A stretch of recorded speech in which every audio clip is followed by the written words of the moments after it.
నమస్తే. ప్రస్తుతం మనతో పాటు ప్రముఖ జ్యోతిష్య వాస్తు నిపుణులు, లలితాదేవి ఉపాసకులు బ్రహ్మశ్రీ నానాజీ పట్నాయక్ గారు ఉన్నారు. గురుగారితో మాట్లాడేద్దాం. నమస్కారం గురుగారు. శ్రీమాత్రే నమః. గురుగారు, జూలై మాసంలో మిథున్ రాశి వారికి ఓవరాల్గా ఈ నెలంతా ఏ విధమైన ఫలితాలు ఉండబోతున్నాయి, ఎలాంటి జాగ్రత్తలు పరిహారాలు తీసుకుంటే బాగుంటుందంటారు? మిథునం వారికి గనక చూసుకుంటే పర్టికులర్గా ఇక్కడ ఇచ్చే రిజల్ట్స్ లగ్నంలో గురువు ఉన్నాడు. సో లగ్న గురువు ఎప్పుడు కూడా సప్తమాన్ని మంచి చేస్తూ ఉంటాడు. కాకపోతే లగ్నంలో గురువు ఉన్నప్పుడు ఏంటంటే కొంచెం స్ట్రెస్ ఇస్తాడు. ఉద్యోగ విషయాల్లో, ప్రాపర్టీ తీసుకునే విషయాల్లో, లేదా వివాహ సంబంధించిన విషయంలో స్ట్రెస్ ఉంటుంది. ఆ విషయాల్లో కొంత మూమెంట్ ఉంటుంది. ఎందుకంటే ఇక్కడ మనం డబుల్ ట్రాన్సిట్ కూడా సప్తమం మీద పడింది. అంటే రెండు శుభగ్రహాలు, ఒక పాపగ్రహం అయినా కూడా కర్మకారక ప్లానెట్ ఒకటి, సహజ శుభగ్రహం వచ్చి సప్తమంలో పడ్డందుకు ఎప్పటి నుంచో వివాహం అవ్వటం లేదు, ఇబ్బంది పడుతున్నాం అనుకునేటువంటి వారికి ఇది ఒక మంచి టైం. దీంతోపాటు వీళ్ళకి లగ్నంలో రవి గురువులు కూడా ఉంటున్నారు ఒక 15 రోజుల పాటు. అంటే దాదాపుగా జూలై 1 టు జూలై 16 వరకు ఉంటారు. ఉన్నప్పుడు ఏంటి, ఒక నేమ్ అండ్ ఫేమ్ రావడం, ఇట్లాంటి కొంత రాజకీయ పరంగా సినిమా వాళ్ళకి కూడా ఇది ఇట్స్ గుడ్. ఎందుకంటే 12లో శుక్రుడు, గతంలో ఏమైనా చిన్న చిన్న మిస్అండర్స్టాండింగ్స్ జీవిత భాగస్వామితో అయినా ఇవన్నీ కొంత క్లియర్ అయ్యేటువంటి టైంగా మనం చెప్పుకోవాలి. సంతానం, ఎప్పటి నుంచో సంతానం కోసం ఎదురు చూసే వాళ్ళకి ఎలా ఉండబోతుంది గురుగారు? సంతాన యోగం అయితే ఉంటుందండి ఈ టైంలో. అండ్ ఇంకోటి ఏంటంటే ఇక్కడ సంతానం విషయంలో రెండవ సంతానం కోసం ప్రయత్నం చేస్తుంటారు కదా, అటువంటి వాటికి కూడా ఉంది. ఎందుకంటే సప్తమం అనేది వివాహం ఒకటే కాకుండా సంతానాన్ని కూడా ఇచ్చే స్థానం సప్తమ స్థానం అనేది. సో ఇక్కడ సంతాన యోగం కూడా ఖచ్చితంగా కలుగుతుంది, అందులో ఎటువంటి సందేహం లేదు. అలాగే ఈ రెండవ స్థానంలో బుధుడు ఉన్నారు వీళ్ళకి, ధనస్థానంలో. ఎప్పుడైతే ధనస్థానంలో బుధుడు ఉన్నాడో, ఈ చతుర్థాధిపతి వచ్చి ధనస్థానంలో ఉన్నందుకు వీళ్ళకి చూడండి, ఎప్పటి నుంచో ఒక ల్యాండ్ అమ్మేద్దాం అనుకుంటున్నాము. ఎందుకంటే 3లో కుజుడు కేతువు కదా, ల్యాండ్ అమ్మదాం అనుకునే దానికి మాత్రం ఇప్పుడు పాజిటివ్గా ఉంటుంది. ఒక్కోసారి మనకి అమ్మడం కూడా అవసరమేనండి. ఒక్కోసారి అమ్మపోకపోతే తలహైనట్టు, ఏదో పెద్ద ప్రాపర్టీ కొంటున్నాం, 2 చిన్న ప్రాపర్టీలు అమ్మేయాలి అని వాడికి టైం ఇచ్చేసాము, వాడికి కొంత అడ్వాన్స్ ఇచ్చి వీడి ఏంటి ప్రభావం అమ్ముడు పోవట్లేదు అనిపిస్తుంది. ఇది ఒక పెళ్ళి ఉంది, ఇది అమ్మడానికి మంచి టైం, ఇది మెయిన్గా గుర్తుపెట్టుకోవాలి. అలాగే విదేశాలకు వెళ్ళడానికి కూడా మంచి time. 12th lord is in 12th house.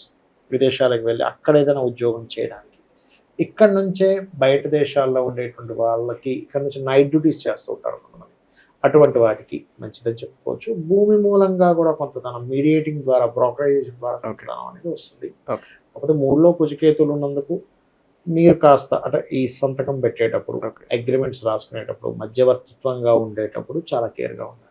Partnership బిజినెస్లు కలిసి వస్తాయి గురుగారు వీళ్ళకి? ఇప్పుడు కొంతవరకు పార్ట్నర్స్ వల్ల లాభం ఉంటుంది. కాకపోతే ఇక్కడ ఏంటంటే personal chart is most important. సప్తమ స్థానం ఈజ్ పార్ట్నర్, అది లైఫ్ పార్ట్నర్ కానివ్వండి, వివాహ సంబంధించి అది మన బిజినెస్ పార్ట్నర్ కానివ్వండి. ఈ 7th లార్డ్ బాగున్నాడు ప్లస్ బుధుడు బాగున్నాడు, 7th లార్డ్ ఎక్కడ ఎఫెక్ట్ అవ్వలేదు, 7th హౌస్ ఎక్కడ ఎఫెక్ట్ అవ్వలేదు, ఖచ్చితంగా మీరు పార్ట్నర్ ద్వారానే మీకు బాగుంటుంది. ఇంకోటి ఏంటి, 2nd లార్డ్ కనెక్టివిటీ సప్తమానికి వచ్చింది, అప్పుడు ఏమవుతుందంటే పార్ట్నర్ వల్లే మీకు ఆర్డర్స్ వస్తాయి, పార్ట్నర్ వల్లే మీకు కొంత ధనం వస్తుంది, ఆయనకి బాగుంటుంది. ఇఫ్ మీకు పార్ట్నర్ పాడయ్యాడు అనుకోండి, 7th లార్డ్ స్పాయిల్ అయిపోయాడు, మీరు పార్ట్నర్షిప్కి వెళ్ళడం వల్ల మీరు బాధపడతారు, ఆయన బాధపడతారు, ఇద్దరికి నష్టమే. నేను ఒకటే చెప్తా, అయ్యా మీకు పార్ట్నర్షిప్స్ లేవు చేయకండి, ఫస్ట్ మీకు అసలు బిజినెస్ యోగం ఉందో లేదు చూసుకోండి అంట. పార్ట్నర్ రాకెందుకు, బిజినెస్ యోగమే లేదు, ఫస్ట్ మీరు నష్టపోతారు కదా పార్ట్నర్, తర్వాత సంగతి. సో అది చూసుకోవాలి. అందులో కూడా మీకు దేని ద్వారా ధన యోగం వస్తుంది, దీన్ని ఒక రీసెర్చ్గా తీసుకొని చేసినవండి ఇవన్నీ. ఖచ్చితంగా మీకు దాని ద్వారా ఉంటే కనుక యోగం ఉంటుంది. ఇక ఆర్థిక స్థితిగతుల పరిస్థితి గురుగారు, వచ్చిన రూపాయి నిలబడే అవకాశం ఎంతవరకు కనిపిస్తుంది వీళ్ళకి? ఒకటండి, ఇక్కడ 4వ అధిపతి 2లో ఉన్నందుకు భూముల వల్ల ధన యోగం ఉంది.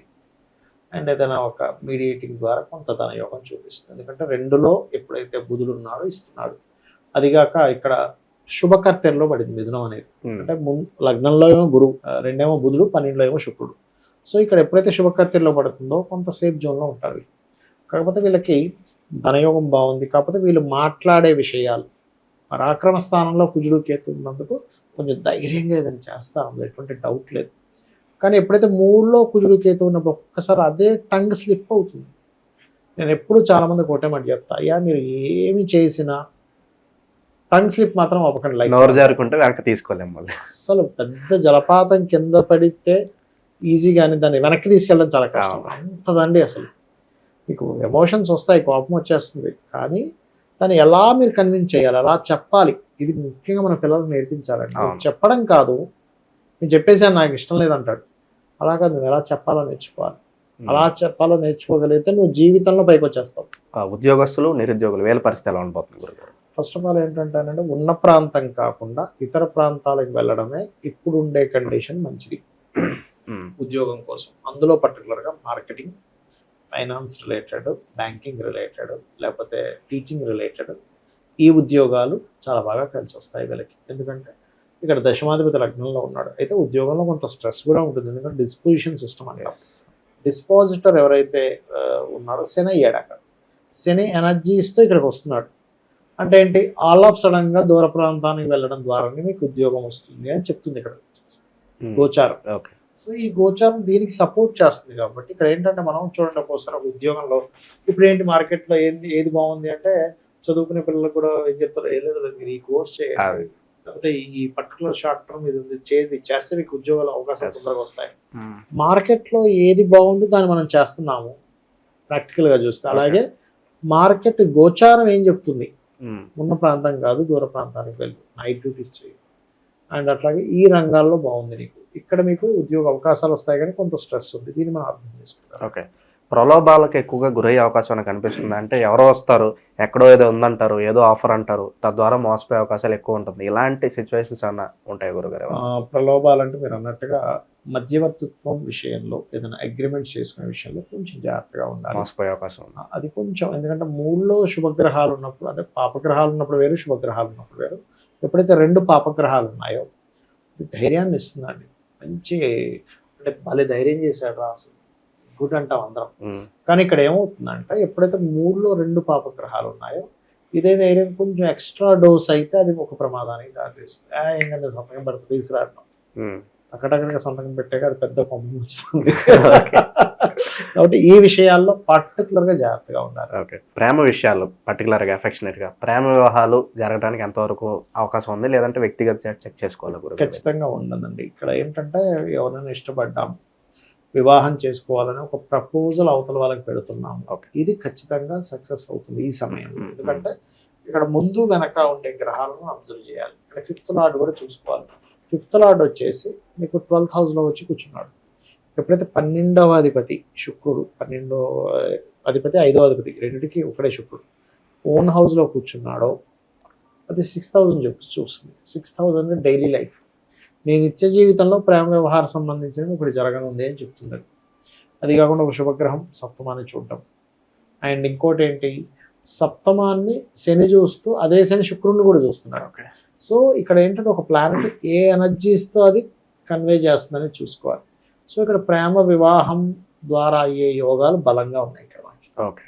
ప్రజెంట్ ఉన్న గ్రహస్థితి బట్టి గురుగారు ఎలాంటి పరిహారాలు వీళ్ళు బాగా అవసరం అంటారు ప్రస్తుతం వీళ్ళకి? వీళ్ళకి ఒకటేనండి, లలితా సహస్రనామాల్లో ఒక నామం ఉంటుంది, ఓం కనకాంగద కేయూర కమనీయ భుజాన్వితాయే నమః. ఇది చాలా ముఖ్యమైనటువంటి అంశం, ఇది చేసుకోవాలి. ఎందుకంటే దాని ద్వారా ఏమవుతుందంటే ఒక్కొక్కసారి ఈ మూడులో కుజకేతువులు ఉన్నప్పుడు అదే టైంలో ధైర్యము వచ్చేస్తుంది, అదే టైంలో భయపడిపోతుంది. అంటే ఆ బ్యాలెన్స్ అనేది క్లారిటీగా వస్తుంది. సో ఓవరాల్గా జూలై మాసంలో ఈ రాశి వాళ్ళందరూ కూడా ఏ విధంగా ఉండబోతుందో చాలా బాగా వివరించారు. ధన్యవాదాలు గురుగారు.